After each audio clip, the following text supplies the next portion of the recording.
আছে হাজব্যান্ড ওয়াইফের ঝগড়া শ্বশুর শাশুড়ি পর্যন্ত যায়।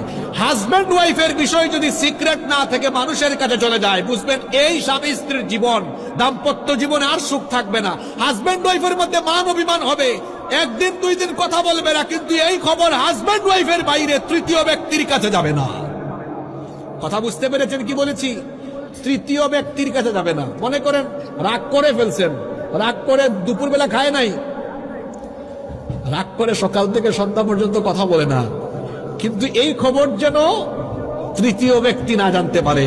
তৃতীয় ব্যক্তি যখন হাজবেন্ড ওয়াইফের খবর শুনবে, মনে রাখবেন আজকে বলে গেলাম, এই দাম্পত্য জীবনে আর সুখ থাকবে না। আপনার হাজবেন্ড ওয়াইফের মধ্যে সে এসে যদি উপদেষ্টা হয়ে উপদেশ দিতে থাকে, এখানে ভেজাল লাগবে। নিজের স্ত্রীকে নিজে কন্ট্রোল করুন, এবং বোনদেরকে বলছি নিজের স্বামীর খেদমত করুন, স্বামীর সাথে ভালো আচরণ করুন। হাজবেন্ড ওয়াইফের মধ্যে ভালোবাসা যত বাড়বে, ঘরের মধ্যে বরকত রহমত তত বাড়িয়ে দিবেন কে?